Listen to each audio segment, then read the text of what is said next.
प्लेटो के हिसाब से एक स्टेट कंट्रोल्ड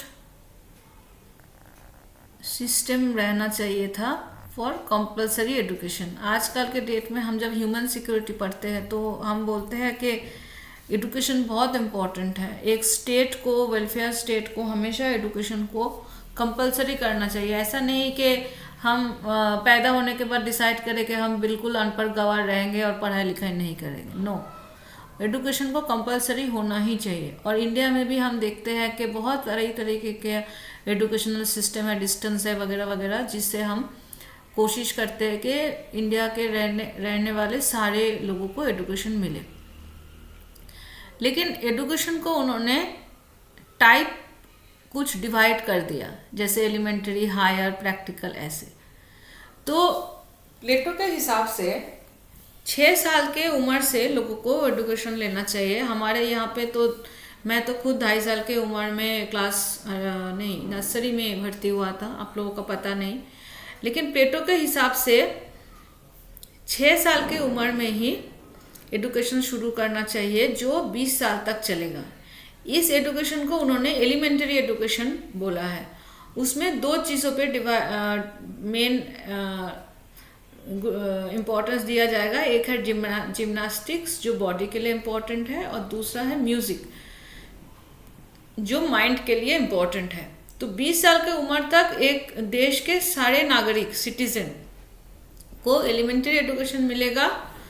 और उस एजुकेशन के बाद एजुकेशन जो दे रहा है टीचर्स, वो उनमें से कुछ लोगों को चुन लेंगे फॉर गार्जियन क्लास, जिनको हायर एजुकेशन दिया जाएगा 20 से लेके 35 साल तक।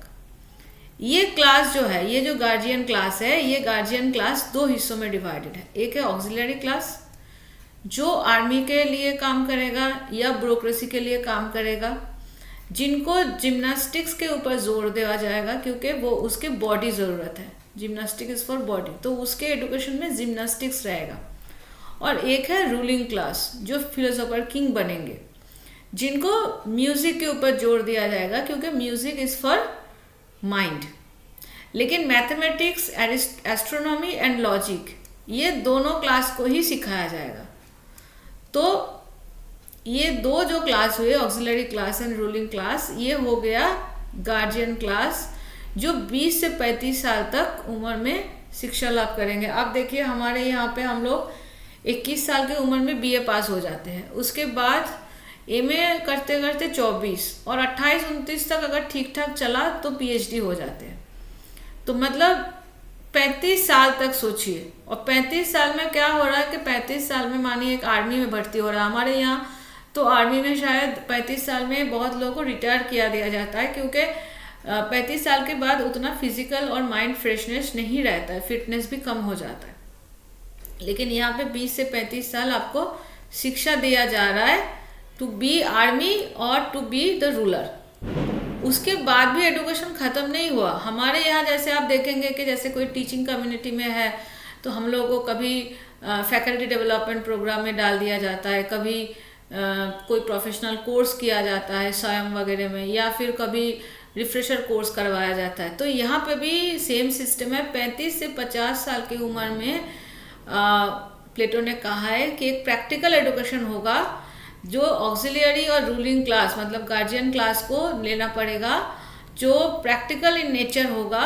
और ये इम्पोर्टेंट है ताकि वो अपने नॉलेज पे और अपने काम पे अपडेटेड रह सके, ठीक है।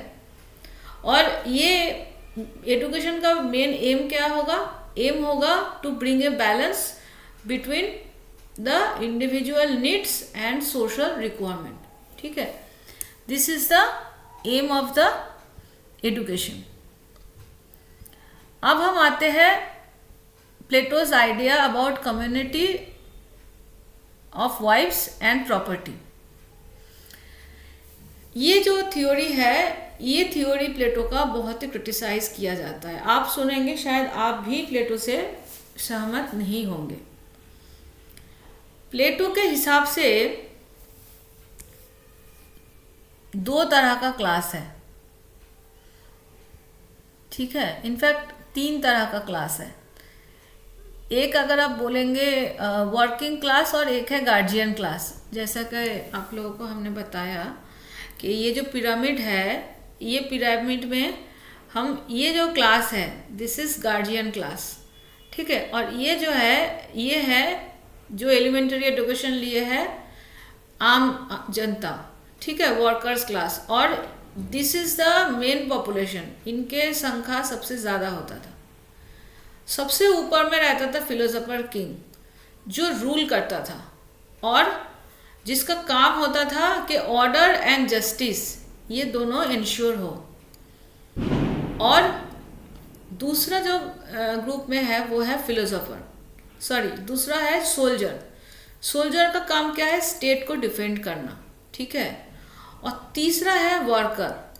वर्कर का क्या काम है? वर्कर का काम है प्रोडक्शन, ठीक है, जो स्टेट के लिए ज़रूरत है। मतलब सिर्फ बैठ के सोचने से, देश चलाने से या देश रक्षा करने से तो नहीं होगा। आपको तो बिजनेसमैन भी चाहिए, एग्रीकल्चरलिस्ट भी चाहिए ना, ताकि आपको वो प्रोडक्शन कर सके एग्रीकल्चरल प्रोडक्ट्स का या फिर ट्रेड कर सके ऐसे। So that's why workers are important. अब किनके क्या मेन वर्च्यू है? जैसे मैंने आप लोगों को कहा था कि प्लेटो वर्च्यू की बात करता है। वर्च्यू मतलब आपका क्या पॉजिटिव एट्रीब्यूट है, मतलब आपके पास मानिए संपत्ति क्या है। संपत्ति प्रॉपर्टी, यहाँ पे मेटेरियल प्रॉपर्टी मत सोचिए, दैट इज आइडियल प्रॉपर्टी, मतलब आपके गुण क्या है, ठीक है। तो प्लेटो के हिसाब से देखिए, एक आइडियल स्टेट है और एक आइडियल मैन है। तो आइडियल स्टेट के लिए जो आइडियल किंग है उसका क्या वर्च्यू है? उसका वर्च्यू है विजडम। विजडम कैसे आ रहा है? थ्रू नॉलेज, ठीक है, जिसके लिए किंग को फिलोसोफर किंग कहा जा रहा है। फिर उसके बाद आता है सोल्जर। सोल्जर के पास क्या है वर्च्यू? वो है करेज। करेज कैसे आ रहा है? थ्रू एजुकेशन, जिम्नास्टिक वगैरह, ठीक है। और वर्कर जो थर्ड स्टेटा में है, उनके पास क्या है? एपेटाइट। एपेटाइट मतलब क्या है? भूख। जब कोई लोग प्रॉपर्टी रखता है तो उसका भूख बढ़ जाता है। मानिए अगर आपके पास 10 रुपया है तो आप सोचेंगे मेरे पास 100 रुपया चाहिए, 100 रुपया है तो सोचेंगे मेरे पास 1000 रुपया चाहिए। और ये क्यों चाहिए? क्योंकि आपके पास बच्चे हैं, फैमिली है, वाइफ है या हस्बैंड है, तो आपको अपने फैमिली मेंटेन करने के लिए एपेटाइट चाहिए। तो मतलब अगर आपके पास प्रॉपर्टी एंड आपके पास फैमिली है तो आपके पास एपेटाइट होगा, तो ही आप ज़्यादा से ज़्यादा प्रोडक्शन करेंगे और देश का कॉमन गुड होगा। लेकिन अगर सोल्जर के पास भी एपेटाइट हो जाए, किंग के पास भी एपेटाइट हो जाए, तो क्या होगा? किंग भी फिर ज़्यादा से ज़्यादा प्रोडक्शन करना चाहेगा, फिर विजडम उसके पास ख़त्म हो जाएगा, करेज उसके पास ख़त्म हो जाएगा। वो सोचेगा अरे हम जाके आर्मी में जो जब फाइट करेंगे तो मर भी सकते हैं, या फिर हमें डिसेबिलिटी भी हो सकता है, मेरा हाथ पैर टूट सकता है, तो मेरा फैमिली को कौन देखेगा? फिर वो सही से करेजियस काम नहीं करेगा। और किंग भी सोचेगा कि बैठ के हम क्यों सोचते रहे, हम उससे ज़्यादा दो काम कर लेंगे तो हमें घर में थोड़ा पैसा आ जाएगा, हम बीवी के साथ थोड़ा गपशप कर लेंगे तो हमारा थोड़ा समय बह जाएगा, बच्चे के साथ थोड़ा खेल लेंगे तो हमारा समय अच्छे से बच जाएगा। तो फिर वो बैठ के सोचेगा नहीं जो इम्पोर्टेंट है for any king according to Plato. तो इसीलिए प्लेटो ने ये community of wives and property का आइडिया दिया। उनके हिसाब से ये जो दो ऊपर के ग्रुप है गार्जियन क्लास के, auxiliary group and ruler group, मतलब किंग एंड आर्मी, इनको प्रॉपर्टी और फैमिली मत दो, इनको एक कम्युनिटी में रखो और उस कम्युनिटी में तुम सब लोग एक साथ बैठ के वो लोग खाना खाएगा, लॉटरी होगा, वहाँ पे बहुत सारे औरत रहेगा, उनके नाम उस बॉक्स में रहेगा, उससे नाम वो निकालेगा, उसके साथ वो मैरिज मतलब सेक्स करेगा और बच्चा पैदा करेगा, और उसके बाद वो फिर से देश का काम करना शुरू कर देगा। तो इसीलिए महिलाएं जो है उनके 1000 हस्बैंड होंगे और जो बच्चे हैं उनके 1000 पिता होंगे, क्योंकि किसी को कुछ नहीं पता होगा किसके पिता कौन है। और हमारे यहाँ जो हरेम था उस तरीके का एक जगह वहाँ पे तैयार होगा, लेकिन फिर भी वो उनको इसलिए बोल रहे हैं बच्चा पैदा करने के लिए क्योंकि एक आइडियल किंग या फिर आइडियल सोल्जर के ऑफस्प्रिंग चाहिए, चिल्ड्रन चाहिए जिनके genetically they are superior than other elementary educated people. तो इसीलिए उनको बच्चे तो पैदा करना पड़ेगा, but they can't have children और फैमिली और वाइफ और प्रॉपर्टी। लेकिन जो नीचे के श्रेणी के लोग हैं, मतलब वर्किंग क्लास है, दे कैन हैव, बिकॉज उनके एपेटाइट चाहिए। अगर उनके पास भी हम प्रॉपर्टी का राइट्स नहीं देंगे, फैमिली का राइट्स नहीं देंगे, तो वो एपेटाइट खत्म हो जाएगा, फिर वो कुछ भी काम नहीं करेगा, फिर देश का जो फर्टिलिटी है या जो इकोनॉमिकल एक्टिविटी है वो खत्म हो जाएगा। तो इसीलिए उन लोगों ने ये चीज़ कहा, community of wives and property, that is far far different than what says Karl Marx. ठीक है,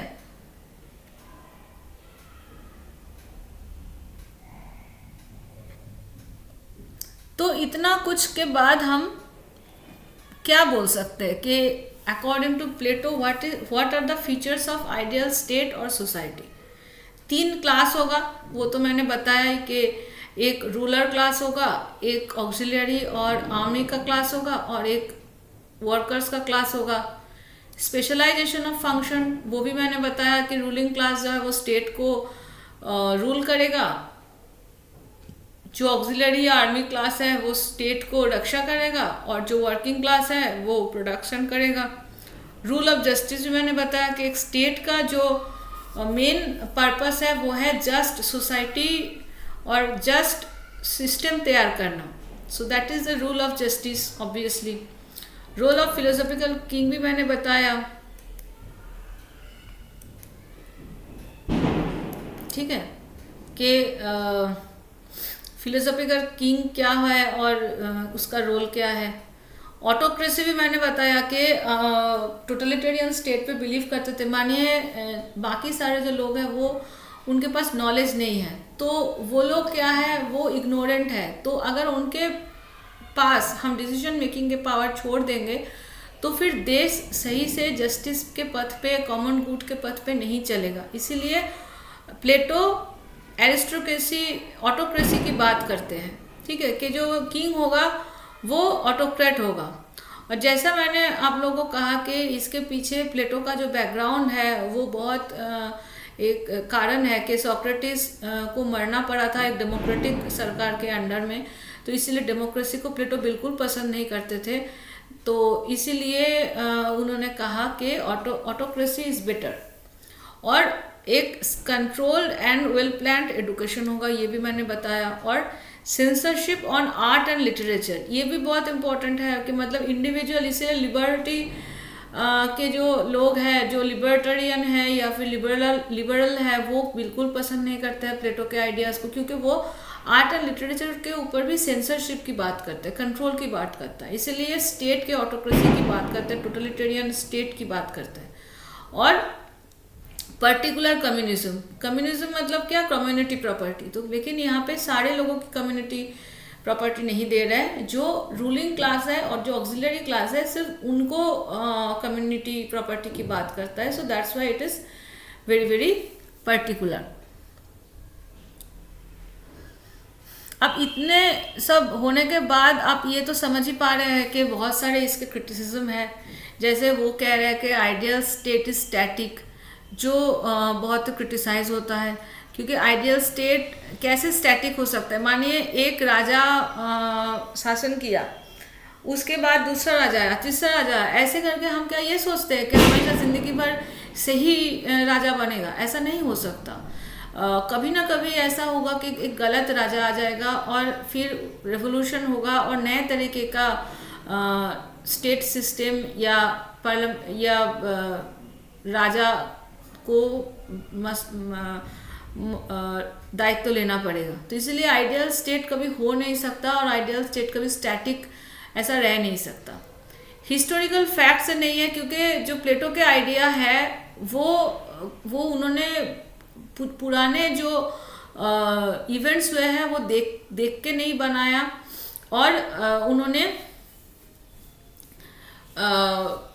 एक फैसिस्ट आइडिया की जन्म दिया। फैसिस्ट आइडिया क्यों है? क्योंकि उन्होंने बोला कि नॉन ग्रीक जो है वो सिटीजनशिप के लायक नहीं है, so this is a kind of A ethnic identity आप बोल सकते हैं कि उसको प्रमोट कर रहे हैं। तो एक फैसिस्ट टोटलिटेरियन स्टेट को जन्म दे रहा है। अब ये जो communism of vibes and property against human nature और ये डिस्क्रिमिनेशन इन एजुकेशन, ये दोनों जो है इसको समझने के लिए आपको थोड़ा सा इनके समय का जो हाल है वो समझना पड़ेगा, क्योंकि उस समय पेलोपोनेसियन वॉर हो रहा था और एथेंस और स्पार्टा के बीच में लड़ाई हो रहा था। इनफैक्ट इन्होंने जब रिपब्लिक लिखा तो उस समय स्पार्टा ने एथेंस के ऊपर जीत हासिल कर दिया था। अब स्पार्टा कैसा था? स्पार्टा में कंपलसरी एजुकेशन, जैसा उन्होंने बताया, ideal education, state control education वो था, और सबको आर्मी में भर्ती करने के बाद फिर जिम्नास्टिक सिखाया जाता था ताकि सब लोग बहुत स्ट्रॉन्ग एक पर्सन बने।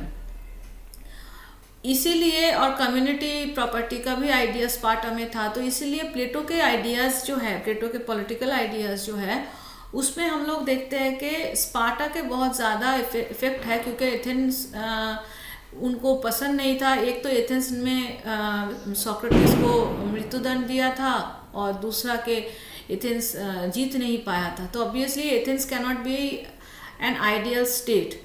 तो उन्होंने इसीलिए स्पार्टा के हिसाब से ये दोनों जो आइडिया है वो बनाए थे, और ये मोर आइडियलिस्टिक है देन रियलिस्टिक, क्योंकि उन्होंने जैसे फिलोसोफर्स किंग की आइडिया बताया है वैसे किंग मिलना बहुत नामुमकिन सा है, और कैसे वो मिलेगा वो भी उन्होंने बहुत अच्छी तरीके से समझाया नहीं है। सो that's why it is criticised.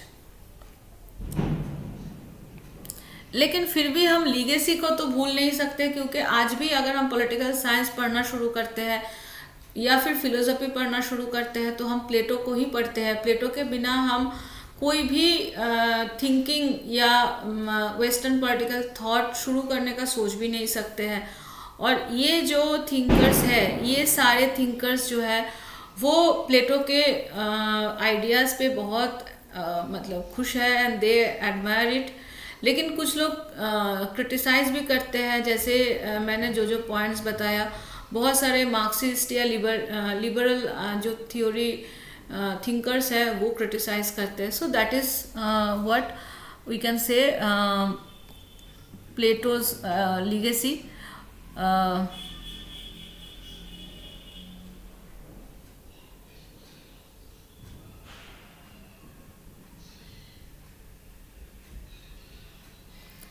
लेकिन ultimately what we can say in conclusion में हम विलियम एबेनस्टाइन के हिसाब से बोल सकते हैं कि 2300 साल पहले रिपब्लिक लिखा गया था, लेकिन आज भी अगर हम इंसान को सिटीजन का मतलब समझाना चाहते हैं कि नागरिक क्या होता है, तो प्लेटो से ही आइडिया शुरू होता है, प्लेटो से ही उसका भूमिका बनता है, इंट्रोडक्शन बनता है।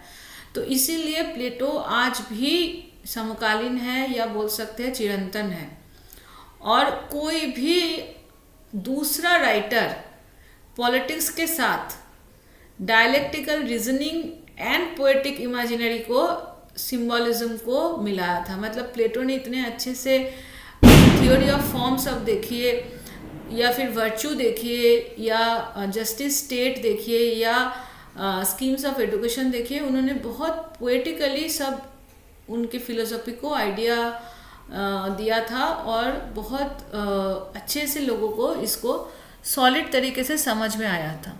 सो दैट्स ऑल अबाउट प्लेटो। अब हम पढ़ने जा रहे हैं एरिस्टोटल को। लेकिन जब हम एरिस्टोटल को पढ़ने जाएंगे तो उसके पहले थोड़ा सा प्लेटो और एरिस्टोटल का सिमिलरिटीज़ एंड डिफरेंस को समझना पड़ेगा, क्योंकि बहुत सारे आइडिया सेम हैं, क्योंकि प्लेटो के शिष्य थे एरिस्टोटल, लेकिन बहुत अंतर भी आ जाता है। तो इसीलिए जब हम कोटेशन देखेंगे हम घबरा ना जाए या फिर भूल ना जाए इसलिए प्लेटो और एरिस्टोटल का एक छोटा सा मैं कंपैरेटिव स्टडी आप लोगों को पहले बताना चाहूँगी। अगर हम सिमिलरिटीज के बारे में देखें तो दोनों ही स्टेट के जो एग्जिस्टेंस है उसके लिए सेम आइडियाज देते थे, मतलब दोनों के हिसाब से। अच्छा, पहली बात तो एक कि प्लेटो और एरिस्टोटल का आप जब साल देखेंगे तो एक जनरेशन गैप है, वो तो आप देख ही सकते हैं कि जब प्लेटो मर गया था उसके कुछ ही दिन पहले से एरिस्टोटल दुनिया में आया था, और प्लेटो के काफ़ी बाद उनका चला था, और एरिस्टोटल इनफैक्ट बाद में जाके अलेक्जेंडर के गुरु भी बने थे, तो उनका आइडियाज़ जो है और मोनार्किकल होना शुरू हो गया था। तो लेकिन एक चीज़ है कि दोनों ही प्लेटो और एरिस्टोटल एक चीज़ तो बोलते हैं कि स्टेट जो है वो एग्जिस्टेंस पे आया था सेक ऑफ लाइफ और कंटिन्यू किया था for sake of good life. मतलब जब से ज़िंदगी स्टार्ट हुआ तब से स्टेट आया था और अच्छा ज़िंदगी के लिए स्टेट बना था। मतलब हम लोग बोलते हैं ना कि मुर्गी आगे या अंडा आगे, वही हिसाब से पहले इंसान आया और इंसान के बाद स्टेट आया, और स्टेट का जन्म इसलिए हुआ था कि हम लोग अच्छा ज़िंदगी बिता सके। तो इस बारे में तो दोनों सेम थे। उसके बाद दोनों ने ही प्रॉपर एडुकेशन ऑफ सिटीजन को समझा कि सिटीजन का एडुकेशन बहुत इम्पोर्टेंट है, उसके बगैर अच्छा सिटीजन के बगैर अच्छा देश नहीं बन सकता, अच्छा ज़िंदगी नहीं बन सकता। और जो मैनुअल लेबर है वो स्लेव करेगा, मतलब स्लेवरी पे दोनों एक मत थे कि स्लेव चाहिए सोसाइटी के लिए, और स्लेवरी क्यों ज़रूरत है, क्योंकि मैनुअल लेबर करने के लिए जो थिंकिंग का काम है वो करेगा सिटीजन, ठीक है। लेकिन हम देखते हैं कि प्लेटो को फादर ऑफ पॉलिटिकल फिलोसफी कहा जाता है, जहाँ पे एरिस्टोटल को फादर ऑफ पॉलिटिकल साइंस बोला जाता है। अब ये साइंस और फिलोसफी, ये दोनों में क्या अंतर है आप लोगों को पता होगा कि साइंस होता है मोर साइंटिफिक, मतलब they are more you can say non avoidable. जैसे 2 और 2 हमेशा 4 ही होगा साइंस में, 3 नहीं हो सकता, 5 नहीं हो सकता। लेकिन फिलोसफी में क्या हो सकता है, वो 3 और 5 क्या, वो 2000 भी हो सकता है, 2 और 2 2000 भी हो सकता है। तो philosophy is more on thinking, that is not at all scientific, ठीक है। तो प्लेटो को फादर ऑफ पॉलिटिकल फिलोसफी बोला जाता था, जबकि एरिस्टोटल को फादर ऑफ पॉलिटिकल साइंस बोला जाता है, क्योंकि प्लेटो जो है वो डिडक्टिव मेथोडोलॉजी यूज़ करता था और एरिस्टोटल इंडक्टिव मेथोडोलॉजी यूज़ करता था। अब what is deductive methodology, what is inductive methodology, जो आप लोगों ने लॉजिक पढ़ा है उन लोगों को पता होगा, या फिर जीएस वगैरह में या सीसैट में आप लोगों ने रीजनिंग किया था, इसमें पता होगा कि डिडक्टिव में क्या होता है, पहले हम थ्योरी बना लेते हैं, और इंडक्टिव में क्या होता है कि हम थ्योरी पे सर्वे के थ्रू पहुंचते हैं। जैसे फॉर एग्जांपल मानिए मैं जब पीएचडी कर रही थी तो मेरे पास एक प्रोजेक्ट आया था जिसका नाम था अपलिफ्टमेंट ऑफ एससीज and STs through welfare schemes, ठीक है। अब मानिए मैं प्लेटो हूँ, मैं डिडक्टिव मेथोडोलॉजी यूज़ कर रही हूँ, मैं क्या बोलूँगी कि एससी एसटी के जो वेलफेयर स्कीम्स है उससे उनको अपलिफ्ट हुआ था। उसके बाद मैं गांव में जाऊंगी, इलाहाबाद डिस्ट्रिक्ट के कुछ गांव में जाऊंगी, कुछ केस स्टडीज़ ढूंढूंगी, और उस केस स्टडीज़ के अनुसार मैं अपना सिद्धांत या कंक्लूजन लिख दूंगी या थ्योरी लिख दूंगी कि हाँ अपलिफ्टमेंट हुआ है, ठीक है। लेकिन अगर मैं एरिस्टोटल हूँ, मैं क्या करूँगी, मैं ये प्रोजेक्ट लूँगी, मैं गांव में जाऊँगी, मैं पूछताछ करूँगी और सबको पूछ के मैं देखूँगी कि किसने बोला उन्नति हुआ है, अपलिफ्टमेंट हुआ है, किसने कहा नहीं हुआ है, और उसके बाद उसको टैली करके मैं देखूँगी कि कितने लोगों का अच्छा हुआ है, कितना अच्छा हुआ है, और उस हिसाब से मैं थ्योरी बनाऊँगी कि अपलिफ्टमेंट हुआ है कि नहीं हुआ है, ठीक है। तो एक टॉप डाउन मेथड है और एक बॉटम अप मेथड है, तो 2 तरह का मेथड है। तो ये तो आप समझ ही गए होंगे कि प्लेटो के आइडिया में गलती के होने का चांस ज़्यादा है, क्योंकि वो बायस होने की चांसेस है। एरिस्टोटल मोर साइंटिफिक, इसीलिए इनको फादर ऑफ पॉलिटिकल साइंस बोला जाता है। ये क्वेश्चन, शॉर्ट क्वेश्चन बहुत बार बहुत जगह पे आ चुका है इतना इजी क्वेश्चन आरपीएससी में तो नहीं आएगा, लेकिन फिर भी याद रखिएगा कि father of political science Aristotle कहा जाता है और father of modern political science Machiavelli को कहा जाता है। खैर, उसके बाद क्या है, प्लेटो आइडियलिस्ट इन नेचर है और एरिस्टोटल रियलिस्ट इन नेचर है। ठीक है, तो ऑब्वियसली वो आइडियलिस्टिक है क्योंकि वो ज़्यादा आइडियल पे बिलीव करते हैं, आइडिया पे बिलीव करते हैं, और एरिस्टोटल रियलिज्म पे बिलीव करते हैं, रियलिटी पे बिलीव करते हैं। और ये जो आइडियल स्टेट है वो एक अनरियलाइजेबल यूटोपिया पे बिलीव है, और एरिस्टोटल का जो स्टेट है वो बेस्ट पॉसिबल स्टेट है। प्लेटो ने एकेडमी एस्टेब्लिश किया जो एजुकेशनल इंस्टीट्यूट था, जैसे मैंने कहा कि वर्ल्ड के सबसे एक पुराना यूनिवर्सिटी कह सकते हैं, और एरिस्टोटल ने द लीसियम एस्टेब्लिश किया। एक्चुअली एकेडमी में पहले 20 साल वो पढ़ाई लिखाई किए, उसके बाद वो जाके अपना खुद का इंस्टीट्यूट खोले। प्लेटो का जो बेस्ट किताब है वो है द रिपब्लिक, और इनका अरिस्टोटल का जो बेस्ट किताब है वो है निकोमेकियन एथिक्स एंड पॉलिटिक्स। ठीक है, विल डुरांट का ओपिनियन से मैं प्लेटो अरिस्टोटल का जो कंपेरेटिव स्टडी है वो ख़त्म करना चाहूँगी। विल डुरांट के ओपिनियन से शेक्सपियर का जूलियस सीजर में एक कैरेक्टर है ब्रूटस। ब्रूटस ने ये कहा था कि हम सीजर को पसंद करते हैं लेकिन रोम को ज़्यादा पसंद करते हैं। ऐसे ही अरिस्टोटल ने ये कहा था कि मेरे लिए प्लेटो करीब है लेकिन ट्रूथ या सच ज़्यादा करीब है। तो दैट मीन्स कि प्लेटो के जो ओपिनियन उन्होंने सुना वो सुन के उनको पसंद आया, लेकिन जो सच है वो उनको अपने थ्योरी पे स्थान दिया। ठीक है, अब हम एरिस्टोटल की बात शुरू करना चाहते हैं। एरिस्टोटल भी एक जाने माने अच्छे फैमिली से बिलोंग करते थे, और उनके समय पे बहुत सारे टर्मोइल वगैरह चल रहा था, और उन्होंने ये सोचा कि हम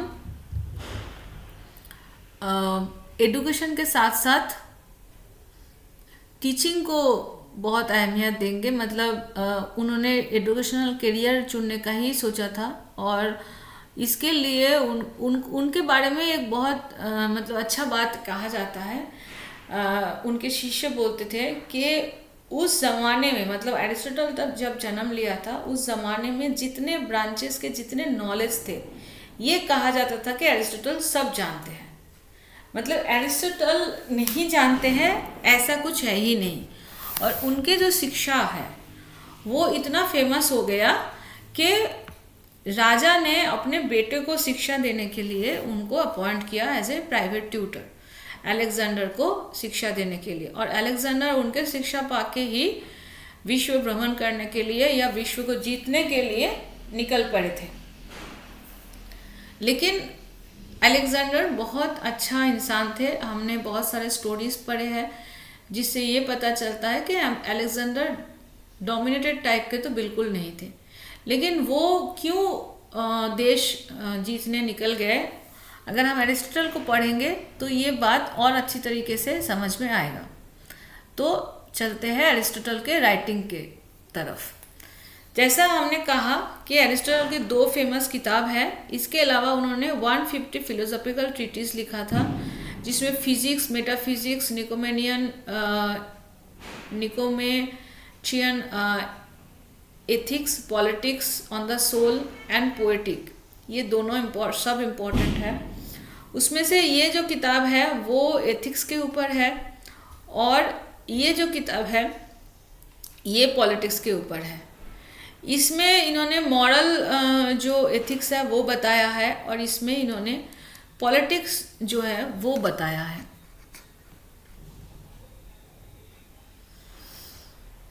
अब हम धीरे धीरे एरिस्टोटल के जो ओपिनियन है वो पढ़ेंगे। जैसे पहला जो है वो है एरिस्टोटल के आइडियाज ऑन इंडिविजुअल। एरिस्टोटल क्या कह रहा है कि family is the cradle of virtue, और प्रॉपर्टी इम्पॉर्टेंट है क्योंकि प्रॉपर्टी ओनरशिप हम लोगों को एक सिक्योर फील करता है। ये बहुत इम्पॉर्टेंट है क्योंकि आप देखिए जब हम प्लेटो पढ़ रहे थे तो वो फैमिली और प्रॉपर्टी को खतरनाक बता रहे थे कि प्रॉपर्टी और फैमिली अगर हमारा पास होगा तो हम करप्ट हो जाएंगे और हमें एपेटाइट हो जाएगा कि हम ज़्यादा से ज़्यादा प्रॉपर्टी करें, और फैमिली अफेक्शन हमें करेजियस होने से रोकेगा। तो इसीलिए वो जो अच्छे लोग हैं, जो गार्जियन क्लास है, उनको फैमिली और प्रॉपर्टी रखने का सलाह नहीं दे रहे थे। तो इसीलिए हम प्लेटो के ओपिनियन में फैमिली और प्रॉपर्टी को बहुत नेगेटिव तरीके से देखते हैं। लेकिन यहाँ पे आप देखिए एरिस्टोटल ये कह रहा है कि फैमिली क्रेडल ऑफ वर्च्यू है, मतलब फैमिली में हमारा जो वर्च्यू है वो विकसित होता है, वो बढ़ता है, नर्चर्ड होता है।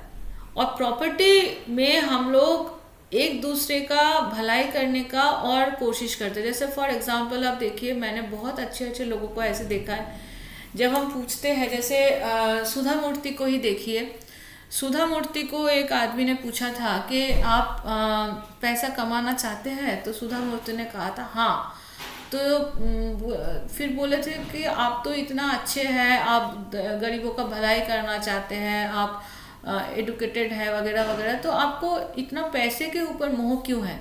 तो सुधा मूर्ति ने ये कहा था कि हम पैसा इसलिए कमाना चाहते हैं ताकि हम वो लोगों को बांट के लोगों का भलाई कर सके, क्योंकि सबके पास इतना ताकत नहीं है या इतना मेंटल या फिजिकल पावर नहीं है कि वो पैसा कमा सके। तो उनको सरवाइव करवाने के लिए हमें पैसा देना पड़ेगा। तो इसीलिए बीमार हो या अपाहिज हो या कुछ भी हो, हम उनको पैसा देके उनका लाइफ कॉमन गुड करना चाहते हैं। तो दैट्स वाई प्रॉपर्टी हमेशा खराब नहीं होता है, प्रॉपर्टी अच्छा होता है। वीमेन के ऊपर भी एरिस्टोटल का ओपिनियन अगर आप देखेंगे तो वो बहुत ही खतरनाक है, और मुझे पता है कि ये आप लोगों को पसंद नहीं आएगा, लेकिन ये इम्पॉर्टेंट भी है क्योंकि एरिस्टोटल का वीमेन के जो ओपिनियन है वो इनफैक्ट बहुत जगह पे हम लोग देखते हैं, बहुत सारे थिंकर्स में ये हम देखते हैं। पहला क्या बोल रहे हैं, पहले वीमेन के ऊपर ये कह रहे हैं कि men are superior to women. ठीक है, मतलब इंसान जो है, मर्द जो है, वो महिला से ज़्यादा सुपीरियर होता है, अच्छा होता है, क्योंकि महिलाएं जो है वो ओबीडियंस के लिए बना है और मेन जो है वो कमांड के लिए बना है। मतलब महिला हमेशा बात सुनेगा और मर्द जो है वो उसको कमांड करेगा। क्यों सुनेगा? क्योंकि महिला वीक होता है। वीक कैसे कैसे वीक है? उसका इच्छा भी विल होता है और वो इंडिपेंडेंट कैरेक्टर भी नहीं होता है और पोजीशन का भी वो नहीं ध्यान रख सकता, और उसका जो सबसे अच्छा स्थान है वो है चुपचाप घर में बैठना। इसीलिए अगर वो मैन से रूल्ड है तो ही वो सबसे अच्छा जगह पे है। मतलब उसको खुला छोड़ना is not a wise decision, उनको हमेशा मेन के अंडर ही रखना पड़ेगा। और ये भी कहा गया है कि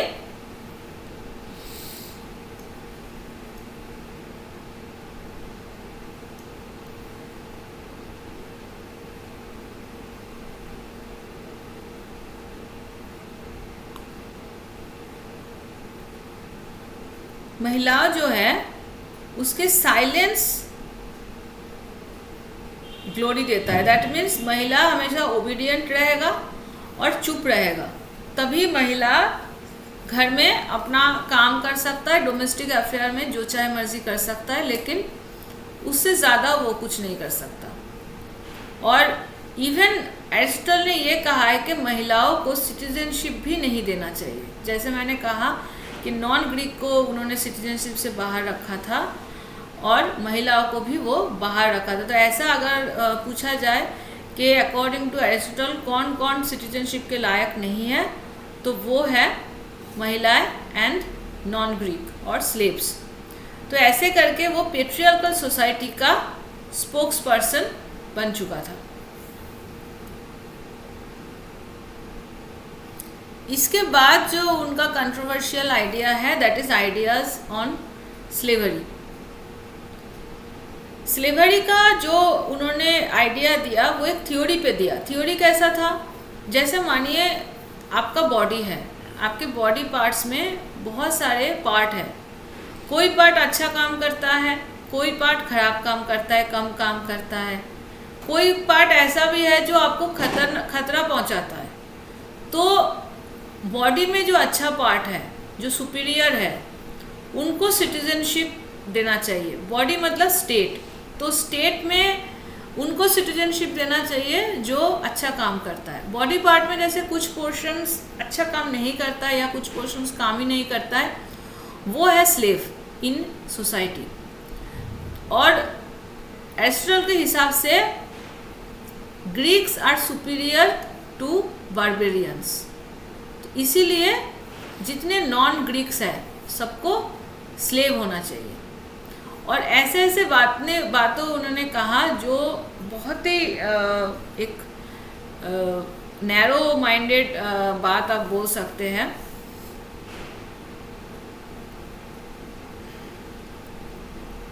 जैसे फॉर एग्जांपल उन्होंने ये कहा कि स्लेवरी एक नेचुरल इंस्टीट्यूट है, मतलब आप ये अननेचुरल नहीं कह सकते। क्यों? क्योंकि जब हम जन्म लेते हैं तो बाय बर्थ कुछ लोग मैनुअल वर्क के लिए फिट हो जाते हैं, उनके दिमाग ज़्यादा काम नहीं करता है, और जो लोग ऐसे हैं उनको सीधा स्लेव बना देना चाहिए। तो स्लेव क्या है? स्लेव है जीता जागता एक प्रॉपर्टी अपने मास्टर का, और उनको डोमेस्टिक एनिमल की तरह ट्रीट करना चाहिए। ठीक है, तो जैसे मानिए जब हम काऊ को या हॉर्स को या कोई भी पशु को इस्तेमाल करते हैं हमारे अच्छाई के लिए, तो ये क्या सोचते हैं कि उनके राइट्स है। फॉर एग्जांपल अगर आप कोई मार्केट में जाएंगे जहाँ पे काऊ बिक रहा है, तो हम कभी सोचते हैं कि काऊ का भी दर्द होता है, काऊ का भी एक खुद का मोल है, काऊ का भी खुद का कुछ चाहत है वगैरह वगैरह, कभी नहीं सोचते हैं। हम एक मार्केट में जाके हमारे गौ माता को बेच देते हैं। ऐसे ही जो स्लेव्स हैं एरिस्टोटल के हिसाब से वो एक डोमेस्टिक एनिमल की तरह है, और उनको भी ऐसे ही बेच देना चाहिए, और वो सिर्फ काम करेगा अपने मास्टर का।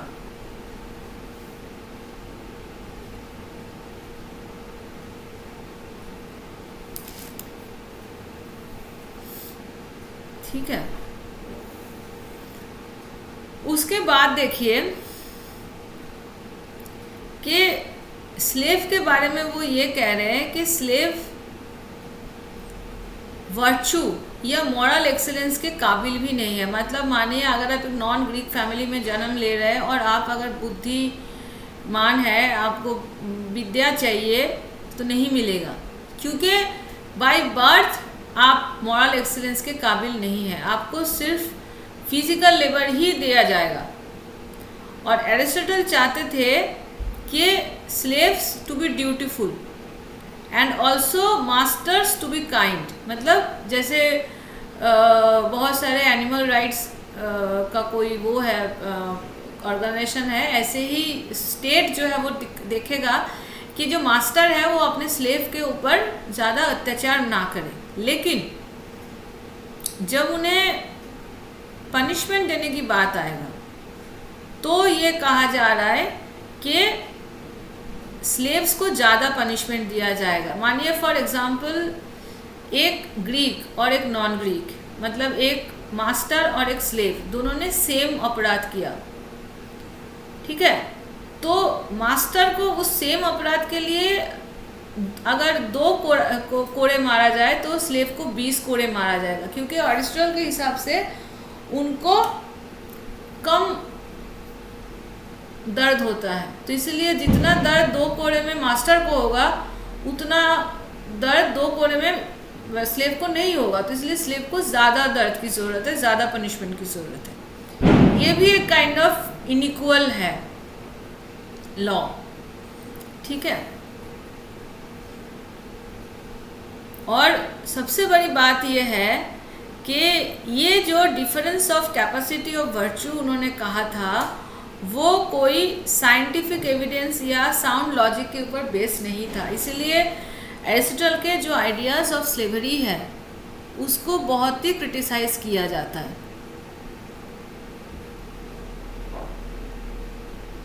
उसके बाद जो इम्पोर्टेंट है वो है आइडियाज़ ऑफ सिटीजनशिप। ये बहुत इम्पॉर्टेंट है क्योंकि जब हम सिटीजनशिप के आइडिया पढ़ेंगे तो भी हम एरिस्टोटल के आइडियाज़ ऑफ सिटीजनशिप फिर से पढ़ेंगे।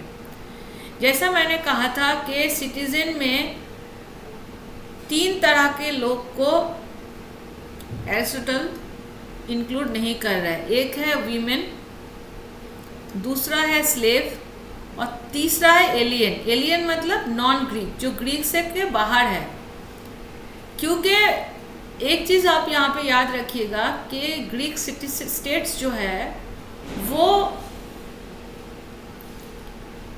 डायरेक्ट डेमोक्रेसी पे चलता था। That means everyone who is citizen they can take active part in decision making, है ना।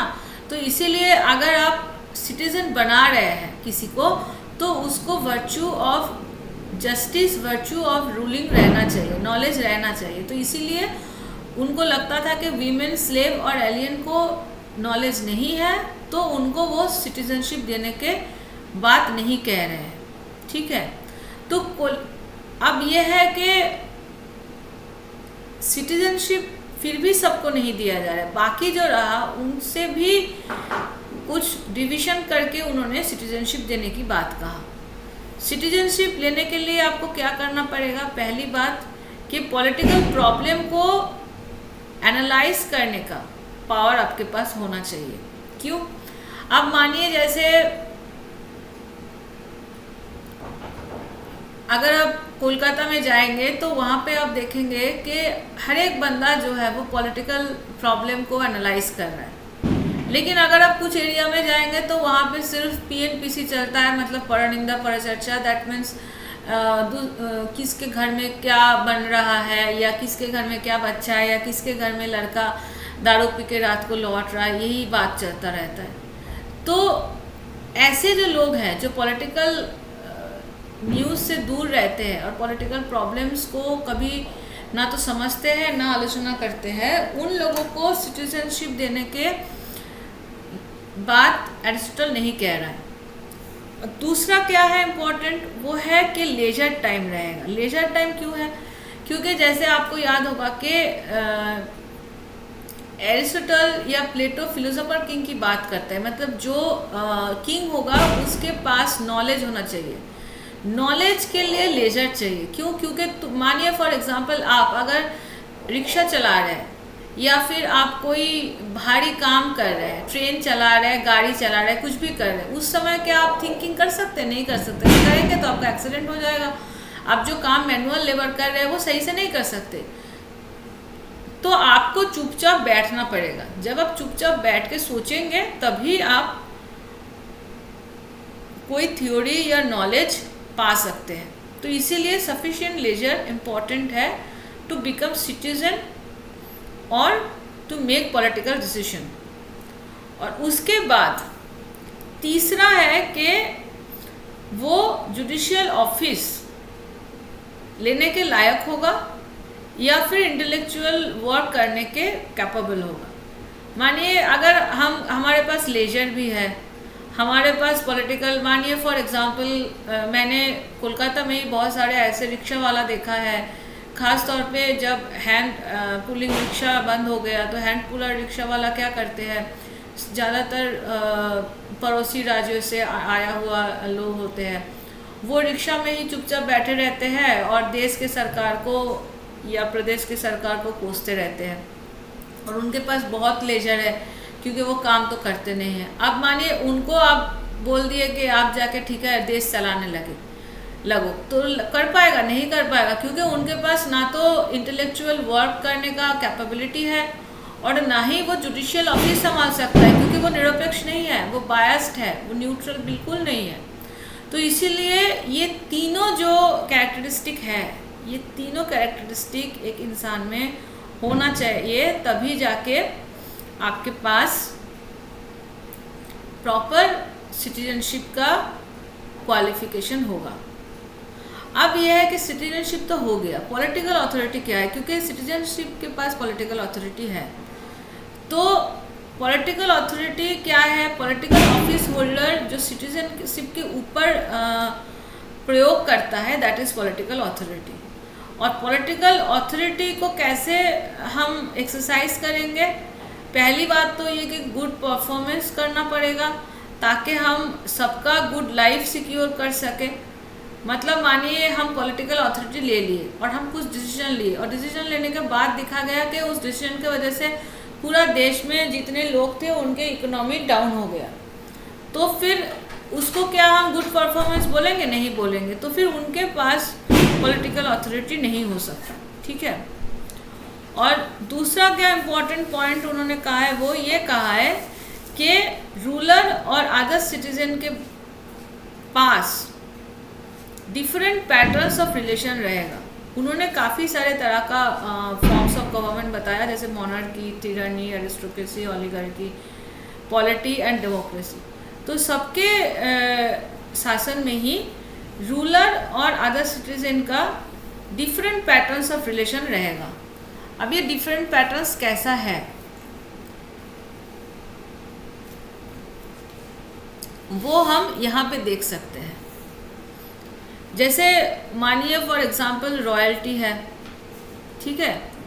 रॉयल्टी आप लोगों को पता है कि रूल ऑफ किंग, ठीक है।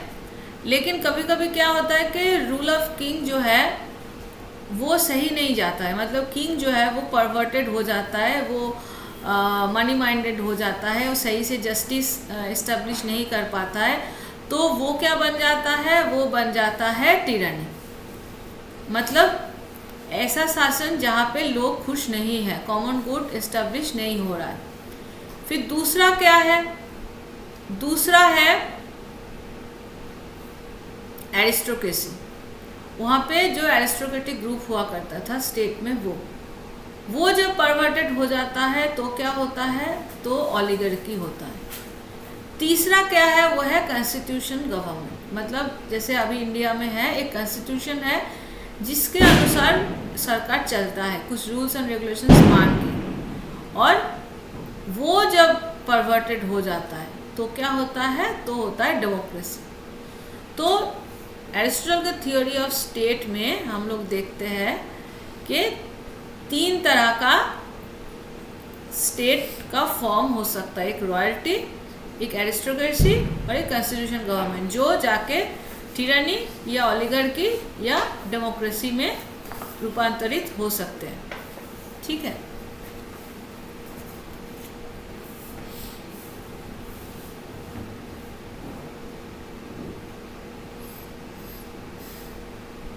अब स्टेट का जन्म कैसे हुआ? एरिस्टोटल के हिसाब से स्टेट का जन्म हुआ था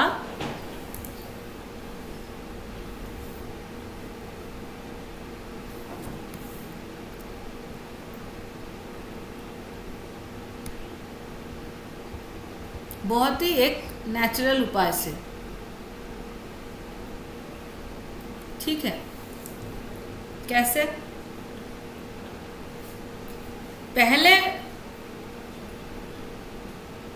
मैन एंड वीमेन आया था, ठीक है, और उन्होंने एक साथ मिला के फैमिली बनाया।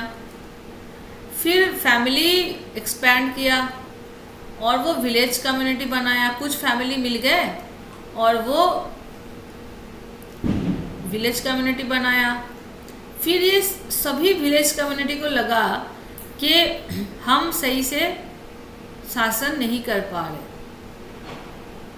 क्योंकि हमारे अंदर वो सेंस ऑफ सिक्योरिटी नहीं है। तो वो सिक्योर करने के लिए सिटी और स्टेट बना, ठीक है।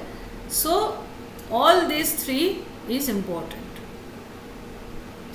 To become state as a natural institution, ठीक है। तो ये स्टेट का क्या कैरेक्टरिस्टिक्स है? According to Aristotle, state is having 4 characteristic. पहला तो ये कि स्टेट सारे एसोसिएशन का एसोसिएशन है, मतलब सबसे ऊपर है, और स्टेट ही है एकमात्र एसोसिएशन जो गुड लाइफ को देता है। जैसे मानिए बहुत सारे अगर ग्रुप्स है तो वो ग्रुप क्या करता है? वो ग्रुप अपने भलाई के लिए काम करता है, जो इंटरेस्ट ग्रुप होते हैं, जैसे बिजनेस ग्रुप हो गया, एग्रेरियन ग्रुप हो गया। लेकिन स्टेट एक ऐसा ग्रुप है जो सबके भलाई के लिए काम करता है, वो खुद के भलाई के लिए काम नहीं करता, ठीक है। और एक बहुत फेमस कोट है एरिस्टोटल का कि man by nature is a political animal. ये बहुत बार आ चुका है, इतना इजी तो अभी नहीं आएगा, लेकिन फिर भी आप याद रखिए कि man is by nature a political animal. इसका मतलब ये है कि मानिए आपने पॉलिटिक्स या political science as a subject लिया या ना लिया, लेकिन आप पॉलिटिकल है। कैसे? मानिए फॉर एग्जांपल आप एक साइंटिस्ट हैं, ठीक है। आप क्या करते हैं? आप इन्वेंशन करते हैं, आपने एटम बम बना लिया, ठीक है। अब एक पॉलिटिकल पर्सन पैसा दिया आपको उस इन्वेंशन के लिए, क्योंकि आपके हाथ में तो इतना पैसा नहीं था। आप सबको ओपेनहाइमर के बारे में पता है, तो अमेरिका ने पैसा दिया था तब वो एटम बम बनाया था। फिर वो एटम बम कहाँ इस्तेमाल होगा? वो क्या ओपेनहाइमर ने ठीक किया था? नहीं किया था, वो भी अमेरिका ने डिसाइड किया था। तो आपके हाथ में साइंटिस्ट होने के लिए साइंटिफिक फार्मूलाज है, साइंटिफिक इन्वेंशन है, लेकिन वो इन्वेंशन कैसे इस्तेमाल होगा, that is a political thing. मानिए आप मूवी बना रहे हैं, मूवी मेकर है, आप पॉलिटिकल मूवी नहीं बनाते हैं, आप एक आम फैमिली मूवी बनाते हैं, जैसे हम आपके है कौन हो गया, हम साथ साथ है हो गया। लेकिन वो मूवी चलाया जाएगा कि नहीं, वो कौन डिसाइड करता है? सेंसर बोर्ड या राष्ट्र या जो वहाँ पे पार्टी है, पॉलिटिकल पार्टी है वो। So everything is political, nothing is apolitical, ठीक है। तो इसीलिए आप चाहे पॉलिटिकल साइंस पढ़े या ना पढ़े, आप जब न्यूज़पेपर खोलते हैं तो न्यूज़पेपर का 90% पोर्शन जो है वो पॉलिटिकल न्यूज़ होता है। तो you can not sustain without politics. तो man is by nature is a political animal. उसके बाद क्या बोल रहे हैं कि man and state is like organ and body. ये भी बहुत इम्पोर्टेंट है। जैसे मानिए उनके हिसाब से बॉडी स्टेट है, ऑर्गन इंसान है। जैसे मानिए हमारे जो बॉडी है उसमें बहुत सारे ऑर्गन हैं। अब जैसे मानिए हमको मन कह रहा है कि हम कहीं घूमने चलें, पैर ने कह दिया हम कहीं नहीं जाने वाले हैं, हम यहीं पे बैठे रहेंगे, तो वो क्या सुन पाएगा? सुन नहीं पाएगा। मन उसको ज़बरदस्ती हिला हिला के ले जाएगा जहाँ पे जाना है। तो इसका मतलब ये है कि बॉडी जो है वो डिसाइड करता है कि कौन ऑर्गन कितना प्रायोरिटी पाएगा, किसके बाद सुना जाएगा और कब सुना जाएगा। मानिए फॉर एग्जांपल आँख। अब आपने इतना सब सुन के बोल दिया कि सबसे ज़्यादा पावरफुल तो मन ही है, क्योंकि वो डिसाइड करता है, ब्रेन ही है, वही डिसाइड करता है सारे ऑर्गन्स क्या करेंगे। आँख क्या हुआ? आँख खराब हो गया। मानिए आप आंखों से कुछ देख ही नहीं पा रहे हैं, इतना आँख में स्ट्रेस आ गया, तो ज़बरदस्ती आप आंखों से फिर काम नहीं करा सकते, आपका ब्रेन या आपका माइंड नहीं काम करा सकता। तो इसीलिए आपको इतना लेवल तक बॉडी को काम करवाना है कि इंसान जो है वो काम करने के लायक बचे। सो that's Y organ and body की तरह स्टेट भी अपने सिटीजन को गुड लाइफ देता है, क्योंकि बैड लाइफ अगर देगा, अगर सिटीजनशिप भी मर जाएगा, सिटीजन भी मर जाएगा, तो फिर स्टेट कहाँ रह जाएगा, ठीक है। और चौथा जो है ये थोड़ा सा अगेन कंट्रोवर्शियल है, that no conflicting interest exist. ये भी आपको अजीब लगेगा क्योंकि हम लोग प्रेशर ग्रुप, इंटरेस्ट ग्रुप ये सब बाद में जाके पढ़ेंगे, लेकिन एरिस्टोटल के हिसाब से देश में कोई कन्फ्लिक्टिंग इंटरेस्ट नहीं रहता है। मतलब सभी लोग अपना अपना अच्छाई के लिए काम करता है, किसी का बुरा नहीं करता है, तो सब लोग जो है वो शांति से कॉमन गुड के लिए जस्ट सोसाइटी में रहता है। So that way state is a natural institute.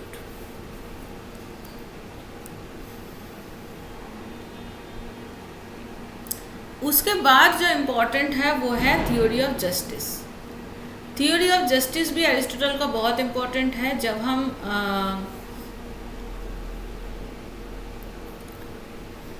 इसके बाद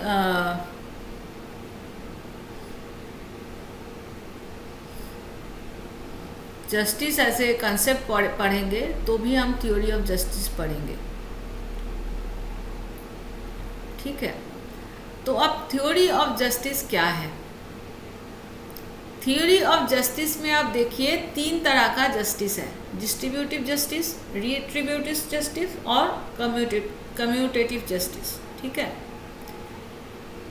जो डिस्ट्रीब्यूटिव जस्टिस है वो कौन डिसाइड करता है? वो लेजिस्लेचर डिसाइड करता है, ठीक है।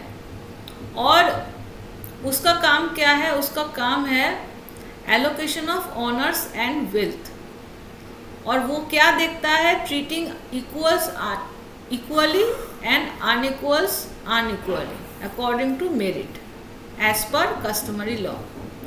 अब जैसे फॉर एग्जांपल देखिए, अभी रिजर्वेशन है, आप लोगों को ये लग सकता है कि रिजर्वेशन ज़रूरी क्यों है? क्योंकि आज के डेट में तो सब लोग इक्वल फैसिलिटीज़ पा रहे हैं स्टेट के नज़रिए से। अकॉर्डिंग टू इंडियन कॉन्स्टिट्यूशन किसी को कोई भी रेस, जेंडर या एथनिसिटी के लिए भेदाभेद नहीं किया जा सकता। तो फिर रिजर्वेशन आज क्यों है?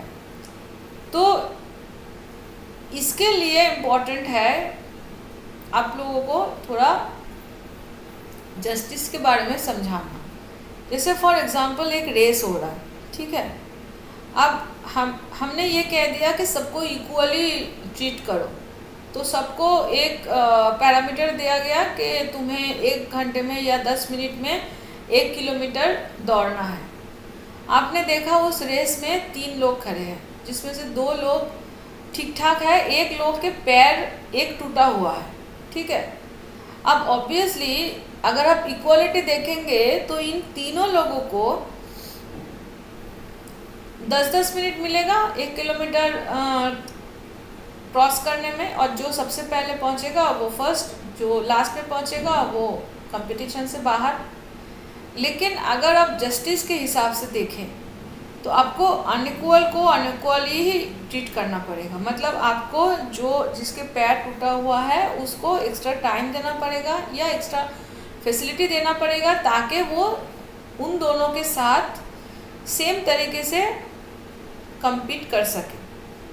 सो allocation of honours and wealth का जो बेसिक प्रिंसिपल है वो यही है, ठीक है। रिट्रीब्यूटिव जस्टिस क्या है? रिट्रीब्यूटिव जस्टिस कौन देता है? वो देता है जज। उसका काम क्या है? वो पनिशमेंट और पेमेंट ऑफ डैमेजेस वो देखता है। अब पनिशमेंट मतलब मानिए आपने कोई गुनाह किया तो आपको पनिशमेंट मिलेगा, वो भी एक जस्टिस है। और आपने किसी का प्रॉपर्टी या पेमेंट कुछ नहीं दिया या प्रॉपर्टी डैमेज किया तो उसको भी आपको कंपेंसेशन देना पड़ेगा। तो कौन डिसाइड करेगा कितना कंपेंसेशन होगा? वो जज डिसाइड करेगा। तो रिट्रीब्यूटिव जस्टिस कौन देखता है? वो जज देखता है, और वो punishment and payment of damages को देखता है, ठीक है। और तीसरा जो जस्टिस है वो है कम्यूटेटिव जस्टिस, वो भी जज देखता है। उसका काम क्या है? Regulation of voluntary transaction. तब तक बार्टर सिस्टम भी चल रहा था। मतलब आज के डेट में आप देखिए तो हर चीज़ का एक मूल्य है। जैसे आप दुकान में जाएंगे, कोई भी सामान खरीदने जाएंगे तो आपको एक प्रॉपर उसका अमाउंट देना पड़ेगा, लेकिन उस ज़माने में इतना नहीं था और हर चीज़ का एक सेम वैल्यू नहीं होता था। तो इसीलिए जो ट्रांजैक्शन हो रहा है उसका रेगुलेशन करना बहुत इम्पोर्टेंट था। तो गुड्स और सर्विसेज जो बाई और सेल हो रहा है या लेट उधार दिया जा रहा है या हायर किया जा रहा है, उसका जो रेगुलेशंस है वो जज देखता था। ठीक है। So this is the theory of justice according to Aristotle. अब आते हैं एरिस्टोटल का एकदम लास्ट में जो है लीगेसी। अब एरिस्टोटल जो पॉलिटिकल साइंस के स्टूडेंट हैं उनको एरिस्टोटल के बारे में अलग से बोलने की कोई ज़रूरत नहीं है, क्योंकि आप सब लोग जानते हैं कि एरिस्टोटल कितने फेमस है पॉलिटिकल साइंस में। और आइडिया ऑफ स्टेट आस्क भी, अगर हम स्टेट के आइडिया को समझने की कोशिश करें तो उन्हीं से बातों से शुरू होता है। स्टेट के आइडिया उनके बातों के बिना हम शुरू नहीं कर सकते। जैसे अगर हम वर्णमाला देखें तो जैसे वर्णमाला जो है वो क से शुरू होता है, ऐसे ही स्टेट के आइडिया जो है वो एरिस्टोटल से शुरू होता है, ए से शुरू होता है। और उनके जो आइडियाज़ हैं अबाउट स्टेट या नेचर ऑफ स्टेट, वो कभी भी हम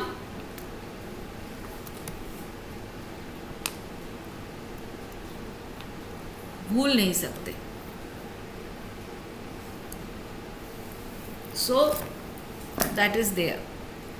और मार्क्स जब आया तो रेवोल्यूशन के आइडिया को थोड़ा थोड़ा चेंज हम लोग किए, लेकिन उनके जो रेवोल्यूशन का आइडिया था वो तब तक इम्पोर्टेंट था।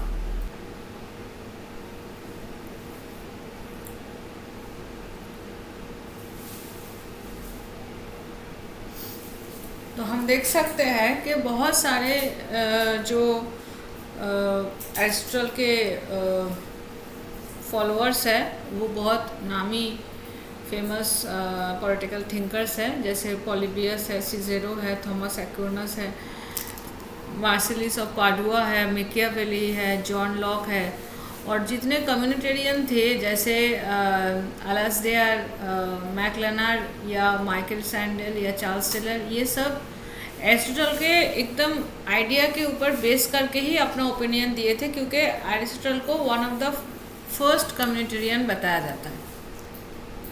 इसके बाद हम पढ़ना शुरू करेंगे सिजेरो को। सिजेरो का जो समय है वो बहुत ही बाद के है, और ये रोमन एम्पायर के एक फिलोसॉफिकल रूलर थे। इनका समय आप देखिए, इनका जो मृत्यु काल है वो है 43 BC। आप लोगों को पता होगा कि क्रिश्चियन बर्थ जो है, जीसस क्राइस्ट के बर्थ ईयर जो है वो है 1, राइट। तो उनके बर्थ के 43 इयर्स पहले वो मर रहे हैं। उस समय रोमन एम्पायर बहुत बड़ा एक एम्पायर था, और क्रिश्चियन आइडियोलॉजी तब तक दुनिया में आया नहीं था। और यूरोप में उस समय रोमन एम्पायर का जो इन्फ्लुएंस था वो सबसे ज़्यादा था। इनफैक्ट सिर्फ यूरोप में ही नहीं, पूरे वर्ल्ड में ही रोमन एम्पायर का इन्फ्लुएंस था, क्योंकि रोमन ट्रेडर्स इंडिया में भी आते थे, चाइना में भी जाते थे, साउथ ईस्ट एशिया में भी जाते थे। पूरे वर्ल्ड में वो अपना ट्रेड करते थे, और इसीलिए वो बहुत ओपन माइंडेड भी होते थे। और सिसेरो का लाइफ के बारे में अगर हम थोड़ा सा बोले तो सिसेरो एक बहुत एफ्लुएंट फैमिली से बिलोंग करते थे, लेकिन उनके पिताजी थोड़ा सा इनवैलिड थे, लेकिन बहुत बड़ा पॉलिटिकल लीडर थे। तो उनके पिता ने उनको छोटे उम्र में ही बहुत अच्छे से शिक्षा लेने के लिए विदेश भेज दिए थे, और उन्होंने एशिया वगैरह घूमे भी थे। तो फिर उनके जो आइडिया है वो सिर्फ रोमन एम्पायर के ही नहीं, उनके आइडिया एक काइंड ऑफ यूनिवर्सल है, और यही चीज़ हम उनके जब आइडिया और अच्छे तरीके से पढ़ेंगे तो समझ पाएंगे। तो इसीलिए सिज़ेरो का जो मेंटल सेटअप था वो जानना बहुत इम्पोर्टेंट है, क्योंकि वो खुद पॉलिटिक्स में थे, पॉलिटिकल लीडर बनने की कोशिश कर रहे थे, जीते भी थे उस समय। उस समय रोम में रिपब्लिकन गवर्नमेंट था, वो खुद रिपब्लिकन गवर्नमेंट के फेवर में थे। रिपब्लिकन गवर्नमेंट में ये कहा जाता है कि जो हेड ऑफ द स्टेट है वो हेरिटरी नहीं होगा, मतलब एक बाप है उसके पिता एक उसके बेटा राजा बनेगा, ऐसा नहीं। हाँ, बन सकता है, उसको प्रिविलेज दिया जाएगा, लेकिन अगर वो काबिल नहीं है तो जो काबिल होगा वो बनेगा। उस समय एक पैट्रिशियन टोटल जो फैमिली था, मतलब पैट्रिशियन एरिस्टोक्रेटिक को बोला जाता है, और पैट्रिशियन में से 300 लोग मिलके एक सेनेट बनाते थे रोम में, और वो सेनेट में 2 काउंसिल होते थे जो मेन हेड होता था शासन का, लेकिन पूरा सेनेट जो है वो पॉलिटिकल अथॉरिटी को कायम रखते थे। सिज़ेरो के 2 राइटिंग है जो फेमस है, इसके अलावा उन्होंने 88 स्पीचेस लिखे हैं, और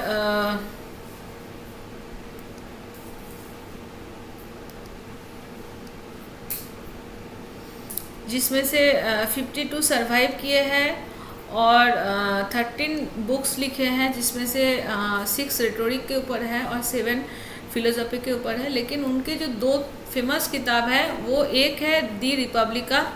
अब यहाँ पे थोड़ा सा ट्रिकी है कि प्लेटो की किताब का नाम भी रिपब्लिक है, इनके किताब का नाम भी दी रिपब्लिका है, जो रिपब्लिक के ऊपर ही है। लेकिन इनके रिपब्लिक और प्लेटो के रिपब्लिक में ज़मीन आसमान का अंतर है, जो हम पढ़ेंगे तब समझेंगे। दूसरा जो फेमस इनका किताब है वो है द लेगीबस। लेगीबस सबसे लीगल का कनेक्शन है, तो obviously this is on laws, ठीक है। ये 2 किताब सिज़ेरो के हैं। इसके बाद हम पढ़ते हैं सिज़ेरो के आइडिया अबाउट स्टेट। अब यहाँ पे सोच रहे होंगे कि ये कॉर्पोरेट ऑफिस का फ़ोटो क्यों है, क्योंकि सिज़ेरो के जो आइडिया थे अबाउट स्टेट वो एक कॉर्पोरेट ऑफिस जैसा काम करता था। सिज़ेरो अपना स्टेट को बोलते हैं कॉमनवेल्थ। कॉमनवेल्थ आप लोगों को पता होगा कि हम लोग भी कॉमनवेल्थ के पार्ट थे, ग्रेट ब्रिटेन भी कॉमनवेल्थ के पार्ट है। तो कॉमनवेल्थ का मतलब क्या है कि सबका एक कम्युनिटी ऑफ वेल्थ है, मतलब सब लोग एक कॉमनवेल्थ के लिए काम कर रहा है, ठीक है। अब कॉर्पोरेट ऑफिस का जो मेटाफर है उसमें आते हैं। सिज़ेरो के ओपिनियन से स्टेट एक कॉर्पोरेट ऑफिस की तरह है। अब कॉर्पोरेट ऑफिस में क्या होता है, कॉर्पोरेट ऑफिस में एक बड़ा सा बिल्डिंग होता है, ठीक है, उसमें सब लोग काम करते हैं, लेकिन कोई भी एक दूसरे से झगड़ा नहीं करते हैं, सब अपना अपना जो डेजिग्नेटेड काम है वो काम करते हैं, और सबका जो मेन एम है वो क्या होता है, वो है कॉर्पोरेट ऑफिस को प्रॉफिट हो, राइट, और इंडिविजुअल भी प्रॉफिट हो। मतलब मानिए आपको अगर सैलरी नहीं दिया जा रहा है, आपके ऑफिस में जाके काम करेंगे, नहीं करेंगे, तो ऑफिस आपको सैलरी दे रहा है, और आपको वो सैलरी क्यों दे रहा है, क्योंकि आपका जो काम है उससे ऑफिस को प्रॉफिट हो रहा है। तो इसीलिए ये एक म्यूचुअल अंडरस्टैंडिंग है कि कॉर्पोरेट ऑफिस में आप सभी लोग मिलजुल के काम करेंगे और कॉमन वेल्थ के लिए या कॉमन प्रॉफिट के लिए काम करेंगे। दूसरा जो सिमिलरिटी है वो ये है कि कॉर्पोरेट ऑफिस में कभी एक दूसरे के साथ लड़ाई नहीं करते। ऑब्वियसली एक कोई भी ऑफिस में एक कलीग के साथ दूसरे कलीग का झगड़ा हो सकता है, हाथापाई तक हो सकता है, लेकिन ऑफिस के अंदर मानिए आप 2 कॉलीग मिलके काम कर रहे हैं, तो अचानक से क्या आप दोनों को मिलके झगड़ा शुरू कर देंगे? नहीं करेंगे, क्योंकि आप लोगों को पता होगा कि अगर आप ऐसा करेंगे तो ऑफिस आपको निकाल के बाहर कर देगा, या आपका डिमोशन कर देगा, या शोकस करेगा। तो इसीलिए ऑफिस के जो प्रीमाइसेस है उसमें आप हाथापाई नहीं करेंगे, लड़ाई नहीं करेंगे। अगर आप किए भी बाय चांस, तो ऑफिस के जो हायर अथॉरिटी है वो आके आपको पनिश करेगा। वो पनिशमेंट से आपको मतलब पैसा भी मांग सकता है, आपको नौकरी से भी निकाल सकता है, या आपसे कुछ और काम भी करा सकता है। तो इसीलिए स्टेट भी ऐसा ही है कि स्टेट के अंदर बैठ के अगर आप एक दूसरे के साथ लड़ाई करते हैं तो स्टेट आपको पनिश करेगा। और तीसरा क्या सिमिलरिटी है? तीसरा सिमिलरिटी है कि जैसे कॉर्पोरेट ऑफिस में सबको इक्वल रैंक नहीं मिलता है। कोई आपका बॉस होता है जो डिसीजन मेकिंग प्रोसेस में रहता है, कोई मैनुअल लेबर करता है, कोई अकाउंट्स देखता है, तो सबको अलग अलग काम है, डेजिग्नेटेड काम है, वो बैठ के अपना अपना काम करता रहता है। लेकिन एम सबका सेम होता है, वो है उस कॉर्पोरेट ऑफिस का प्रॉफिट या कॉमन गुड। ऐसे ही स्टेट में भी बहुत सारे लोग रहते हैं और उनके सबके अलग अलग काम रहता है और वो सेम रैंक के नहीं होता है और वो अपना अपना काम करता है। तो ऐसा भी क्वेश्चन आ सकता है कि कौन पॉलिटिकल फिलोसोफर स्टेट को कॉर्पोरेट ऑफिस के साथ कंपेयर किया है, तो आंसर इज सिज़ेरो। उसके बाद जो इम्पोर्टेंट है वो है सिज़ेरो के स्टेट और अथॉरिटी के ऊपर का आइडियाज़। ठीक है, अब जैसे मैंने पहला जो आप लोगों को बताया वो है कॉमनवेल्थ, राइट। कॉमनवेल्थ का मतलब क्या है कि अर्थ में जो भी प्रोड्यूस हो रहा है वो यूज़ फॉर मैनकाइंड। मतलब अभी 1965 में जो सोशल मूवमेंट हुआ था उसके बाद से हम लोग देखते हैं कि इंसान इन्वायरमेंटल सिक्योरिटी या एनिमल सिक्योरिटी के लिए भी सोच रहा है। इकोलॉजी में सिर्फ इंसान इम्पॉर्टेंट नहीं, उसके साथ साथ बाकी एनिमल और जीव जगत, मतलब जो पौधे हैं, पेड़ पौधे हैं, वो भी इम्पोर्टेंट है। लेकिन उस समय सिज़ेरो के ओपिनियन से पूरे दुनिया का जितना भी संपत्ति है, जो भी है दुनिया के अंदर, that is for animal, not for animal but for human beings. ठीक है, क्योंकि वो मैनकाइंड के यूज़ के लिए तैयार हुआ है। उसके बाद दूसरा जो इम्पोर्टेंट डॉक्ट्रिन है that is doctrine of universal brotherhood. वो भी बहुत इम्पोर्टेंट है क्योंकि इस यूनिवर्सल ब्रदरहुड में हम पहले के जो प्लेटो एरिस्टोटल का ओपिनियन था स्लेवरी के ऊपर, उससे बाहर आ रहे हैं। क्योंकि सारे इंसान जो है वो इक्वल है बाय नेचर और वर्चू के कैपेबल हैं। जैसे एरिस्टोटल या प्लेटो क्या बोल रहे थे कि कुछ लोग जो है वो वर्चू के काबिल नहीं है, they are not having that much of intellect. लेकिन सिसेरो ये कह रहा है कि सारे लोगों को हम वर्चू दे सकते हैं और सब इक्वल है बाय नेचर, तो स्लेवरी के कोई ज़रूरत नहीं है। यहाँ पे देखिए हम पॉलिटिक्स के साथ थोड़ा थोड़ा इकोनॉमी को भी मिला सकते हैं, क्योंकि एरिस्टोटल या प्लेटो के समय एक इकोनॉमी जो था वो मेनली एग्रेरियन था। एग्रेरियन इकोनॉमी में स्लेवरी ज़रूरत है। लेकिन जब रोमन एम्पायर में सिज़ेरो जन्म ले रहे हैं उस समय ट्रेड बेस्ड इकोनॉमी था और ट्रेड में स्लेवरी बर्डन है, आपको ज़रूरत नहीं है, आपको वेज लेबरर चाहिए। तो इसीलिए जो वहाँ के इकोनॉमी है वो पॉलिटिकल थॉट बनाने में बहुत मायने रखता है। और सिज़ेरो के जो नो स्लेवरी वाला थॉट है वो भी आई थिंक इकोनॉमी से ही उत्पत्ति हुआ है। उसके बाद जो इम्पोर्टेंट है वो है डिफरेंस बिटवीन मेन। अब सब लोग भाई हैं, सब लोग वर्चू के लायक है और सब लोग कॉमनवेल्थ में काम करता है, लेकिन सब लोग क्या सेम रैंक के हैं? कॉर्पोरेट ऑफिस का आप एग्जांपल देखिए, सब लोग सेम रैंक पे नहीं है। कोई हायर रैंक पे है, कोई लोअर रैंक पे है, किसी के पास ज़्यादा सैलरी है, किसी के पास कम सैलरी है। वो कैसे हो रहा है? वो हो रहा है कि आप कॉर्पोरेट ऑफिस में कितना ज़्यादा काम कर रहे हैं, राइट। ऐसे ही एक स्टेट में जिसके पास ज़्यादा लर्निंग हो और ज़्यादा प्रॉपर्टी हो वो हायर है, और जिसके पास कम प्रॉपर्टी हो और कम दिमाग हो वो लोअर है। ठीक है, लेकिन एक चीज़ यहाँ पे बहुत इम्पोर्टेंट है। रोमन एम्पायर में देखिए जो राजा है वो युद्ध जीत के ही आगे बढ़ रहा था, राइट। वो अपना जो मोनार्की है वो किंगडम से मोनार्की के तरफ आगे कैसे बढ़ रहा था? युद्ध जीत के, राइट, वार जीत के। तो इसीलिए अगर हम बोलेंगे सब लोग अपना अपना भलाई के लिए काम कर रहा है, कोई कॉन्फ्लिक्टिंग इंटरेस्ट नहीं है, तो फिर वार का कहाँ जगह है? नहीं है। इसीलिए सिज़ेरो ये कह रहा है कि हम अपना प्रॉपर्टी जो है बढ़ाने की कोशिश करेंगे। कैसे? विथ लॉ या लॉन्ग ऑक्यूपेंसी या परचेज या कॉन्क्वेस्ट थ्रू जस्ट वार, इसमें ये शब्द बहुत इंपॉर्टेंट है, जस्ट वॉर। जैसे आज के ज़माने में जो टेररिस्ट ऑर्गेनाइजेशन करते हैं guerrilla warfare, that is not a just war. Conventional warfare is just war, मतलब आमने सामने जो लड़ाई होगा और सही कारण के लिए होगा, ठीक है, that is the just war. फिर उसके बाद स्टेट का उत्पत्ति की बात सिसरो कहता है, क्यों स्टेट का जन्म हुआ?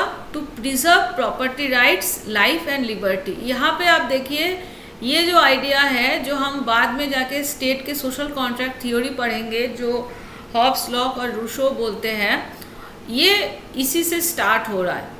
क्योंकि हॉब्स, लॉक, रूसो का जो सोशल कॉन्ट्रैक्ट थ्योरी है वो भी यही कहता है कि मैन वीमेन पहले आया दुनिया में और उन लोगों के पास प्रॉपर्टी उसके बाद आया, और शांति के लिए, प्रॉपर्टी के सिक्योरिटी के लिए और राइट्स को रिजर्व करने के लिए उन लोगों ने एग्रीमेंट करके एक स्टेट बनाया। और यहाँ पे सिसरो भी वही आइडिया बोल रहा है कि स्टेट बनाया गया था to preserve property rights, life and liberty. मतलब ज़बरदस्ती एक दूसरे को, जैसे कार्ल मार्क्स क्या बोलते हैं कि स्टेट बनाया इसलिए गया ताकि एक ग्रुप दूसरे ग्रुप को एक्सप्लॉइट कर सके। लेकिन ये जो आइडिया है सिसरो का पूरा अलग है। वो कह रहे हैं कि स्टेट इसलिए बना ताकि property rights and life and liberty को वो प्रिजर्व कर सके, ठीक है। अब उसके बाद क्वेश्चन आता है ऑथोरिटी कैसा होगा, कि ठीक है स्टेट तो तैयार हो गया कि प्रिजर्व करेगा, लेकिन कैसे करेगा? What should be the ideal authority? Authority होगा कलेक्टिव, जो लोगों से आएगा, ठीक है, मतलब डिस्पोटिक नहीं है। लोग मेन बेस होगा, कलेक्टिवली ये ऑथोरिटी एस्टेब्लिश करने के लिए। और यहाँ पे एसोसिएशन विद एन एग्रीमेंट, देखिए यहाँ पे भी सोशल कॉन्ट्रैक्ट थ्योरी की तरह एग्रीमेंट की बात आ रहा है।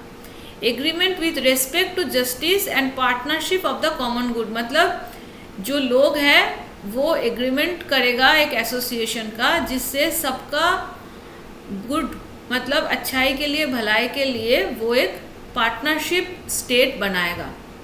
तो जैसे कॉरपोरेट प्रॉपर्टी में हम लोग पार्टनरशिप फॉर्म देखते हैं, ऐसे ही स्टेट में भी हम एक पार्टनरशिप अथॉरिटी देखते हैं, जिसको हम कलेक्टिव सिक्योरिटी भी बोल सकते हैं, जो हम बाद में जब यूएन वगैरह पढ़ेंगे तो कलेक्टिव सिक्योरिटी का थॉट उस समय आएगा। इनफैक्ट कलेक्टिव सिक्योरिटी का थॉट भी ऐसे ही सेम तरीके का है, ठीक है।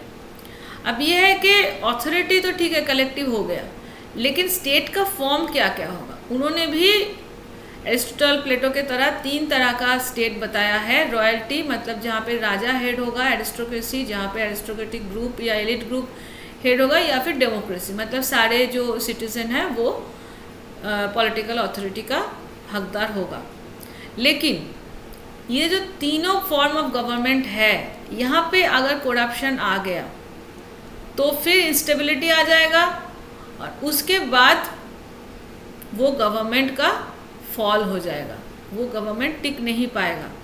तो इसीलिए हमें proper guarantee of stability and corruption free society establish करना पड़ेगा, ताकि पॉलिटिकल अथॉरिटी जो है वो स्टेबल रह सके, ठीक है। So these are the ideas of state and political authority of Cicero. अब उसके बाद जो इम्पोर्टेंट है वो है आइडियल स्टेट का आइडिया। जैसे मैंने आपको कहा था कि जब सिसेरो पावर में आ रहा है या पॉलिटिकल थ्योरी दे रहे हैं, तो उस समय रिपब्लिकन फॉर्म ऑफ गवर्नमेंट था। रिपब्लिकन फॉर्म ऑफ गवर्नमेंट मतलब हाईएस्ट स्टेट में जो बैठा हुआ है वो हेरिटेरी नहीं है, वो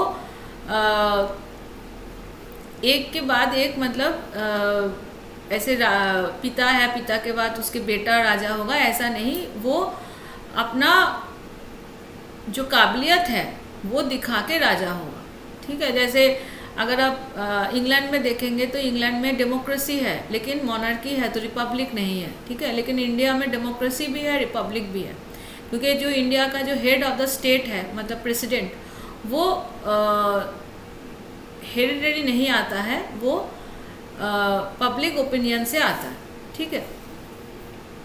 तो ideal state according to Cicero should be a republican form of government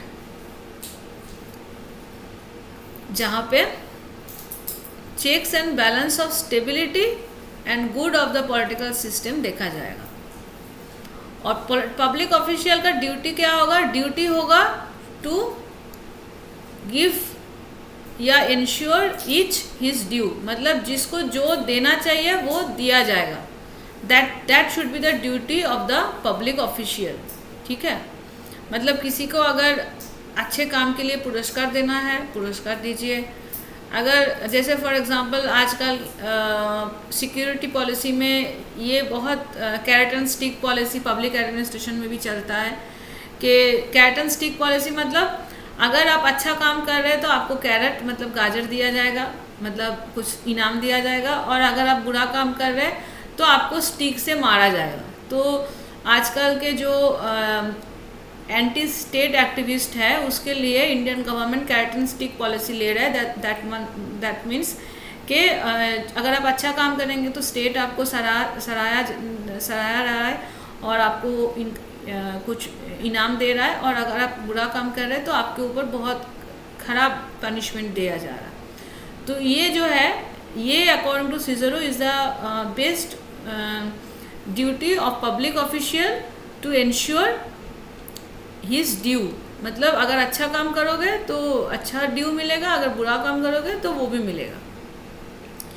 अगर स्टेट अपने काम पे ऑथेंटिक रहा, मतलब वो नेचुरल लॉ को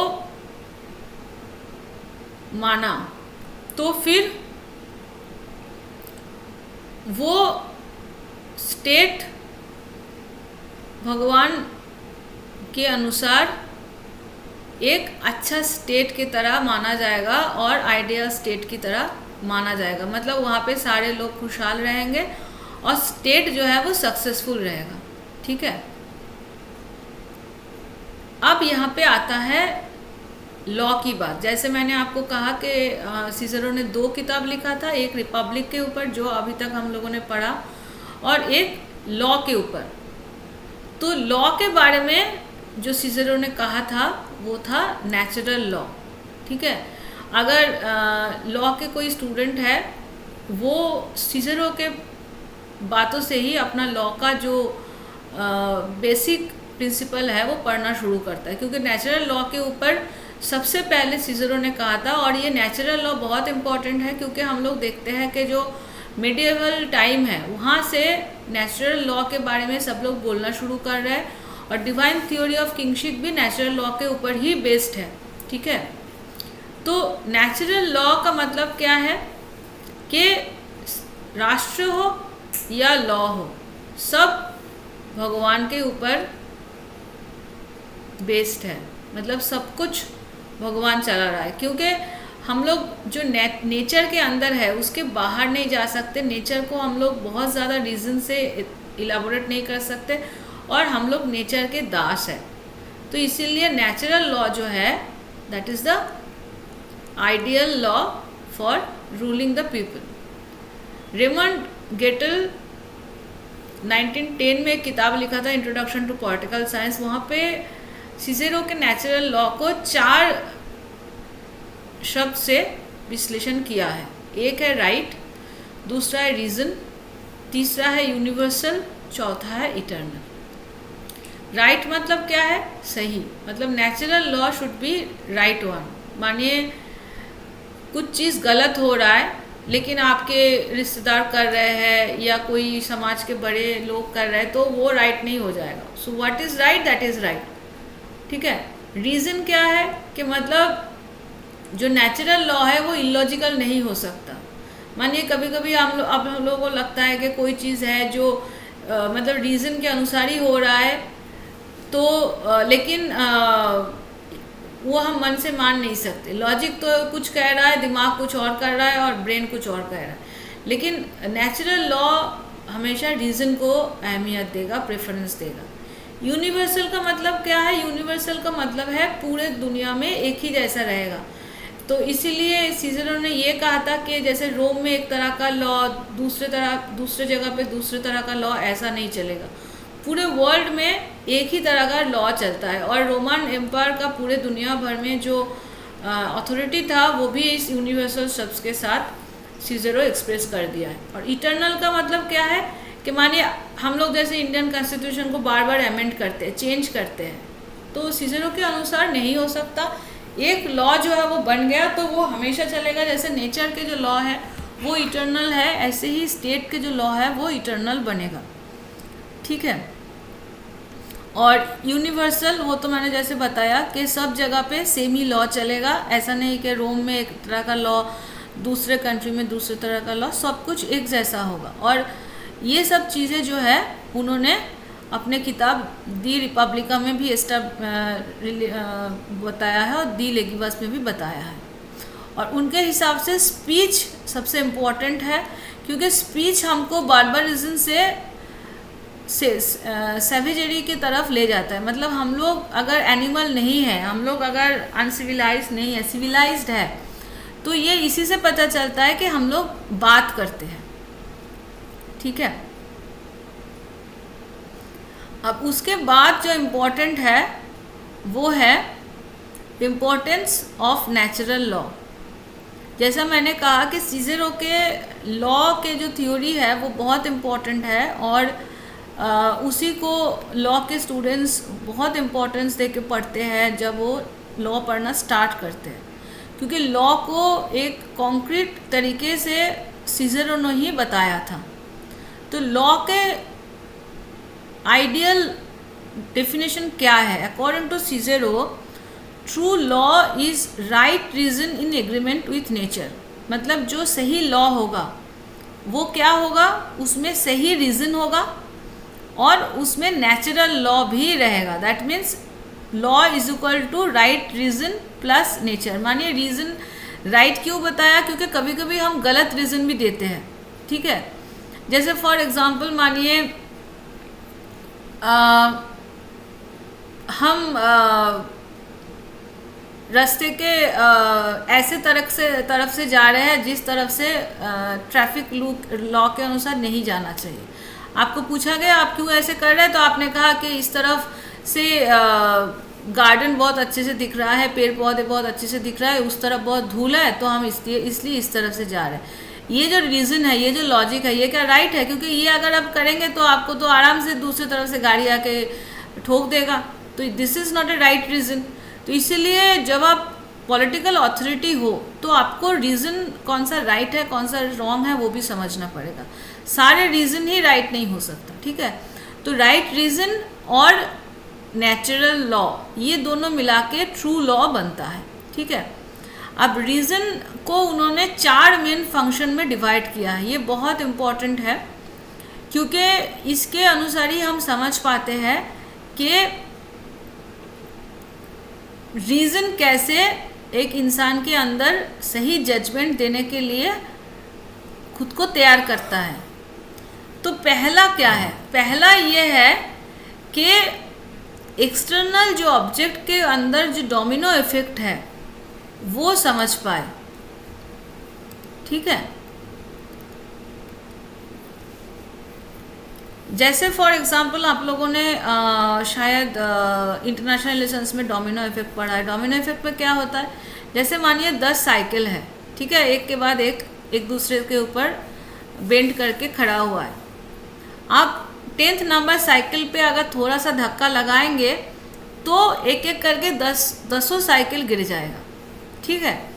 अगर मानिए आपको जजमेंट देना है, जो 10th नंबर साइकिल के मालिक है वो आके आपको कहा कि आप पनिश करिए जिसने ये सारे साइकिल गिराया है, और आपने क्या देखा कि 9th साइकिल जो है वो 10th साइकिल के ऊपर गिरा पड़ा है। तो आपने क्या किया? आपने 9th साइकिल का जो ओनर है उसको बुलाया, उसको पनिश कर दिया।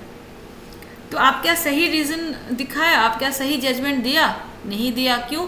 क्योंकि 9th साइकिल का जो ओनर है, obviously 9th cycle 10th cycle के ऊपर गिरा पड़ा है, लेकिन 9th साइकिल के ओनर जो है वो 10th साइकिल को नहीं गिराया है। जो फर्स्ट ओनर है, जो फर्स्ट साइकिल का ओनर है, उसी ने गिराया है।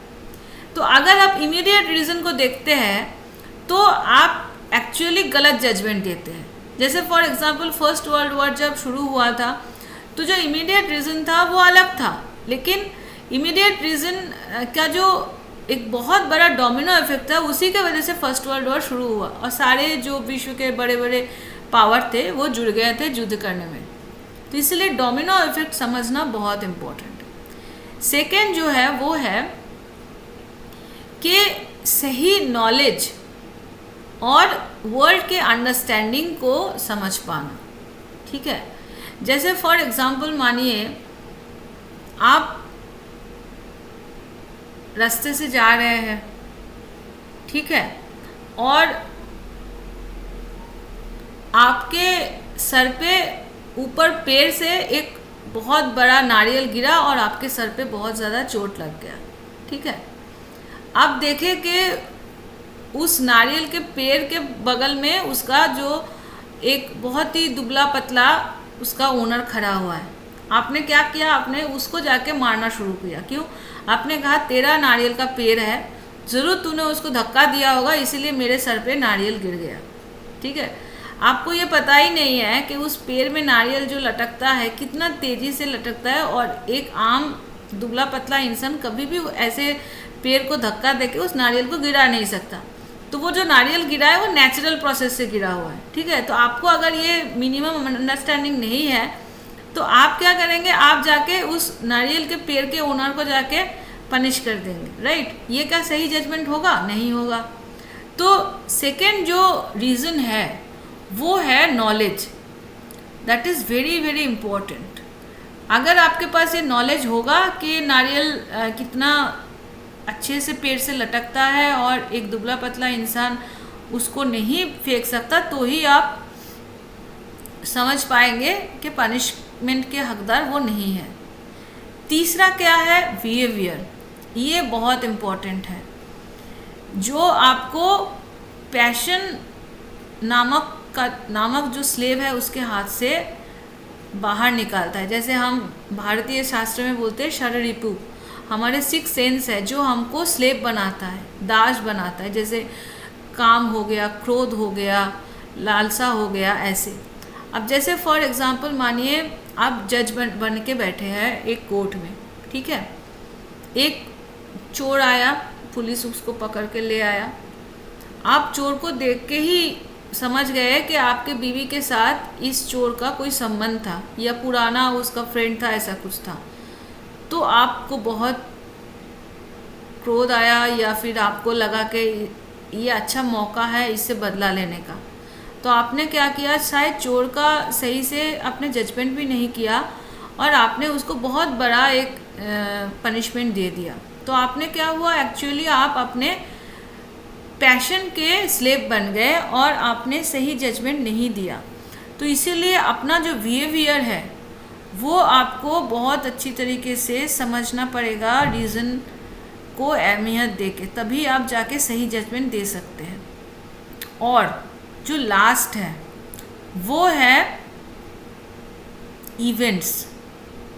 पूरे वर्ल्ड में जो जो हो रहा है, लॉजिक, एस्ट्रोलॉजी, मैथमेटिक्स, फिलोसॉफी और सारे इवेंट्स और कोस्ट ऑफ ट्रूथ, ये बहुत इम्पोर्टेंट है।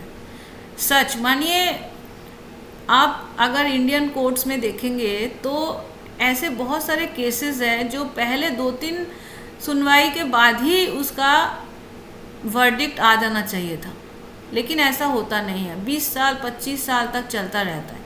जज जब तक श्योर नहीं होता है कि वो ट्रूथ जान चुका है तब तक वो पनिशमेंट किसी को नहीं देता है या रिहाई किसी को नहीं देता है। और ये जो क्वेस्ट फॉर ट्रूथ है ये इंसान का एक बहुत बेसिक इंस्टिंक्ट है, और इसी की वजह से लोग या इंसान जानवर से अलग है। तो रीज़न के लिए ये क्वेस्ट फॉर ट्रूथ होना बहुत ही इम्पोर्टेंट है। ठीक है, तो ये जो 4 रीज़न है, ये 4 रीज़न इंसान को नेचुरल लॉ के साथ मिलके देश शासन करने के लिए तैयार करता है।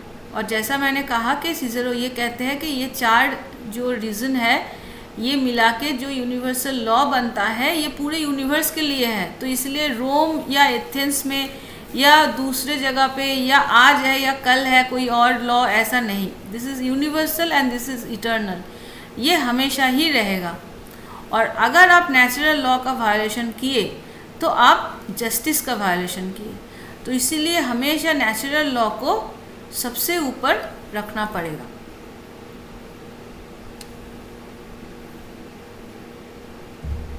इसके बाद हम आते हैं लीगेसी पे। सिज़ेरो का लीगेसी बहुत बड़ा है, क्योंकि सिज़ेरो के जो आइडियाज़ है वो रेनेसा को जन्म देता है। इसीलिए बोला जाता है कि अगर हमें रोमन हिस्ट्री समझना है तो हमें सिज़ेरो पढ़ना पड़ेगा, क्योंकि इतने अच्छे से हिस्टोरिकल फैक्ट्स और कोई नहीं लिखा है।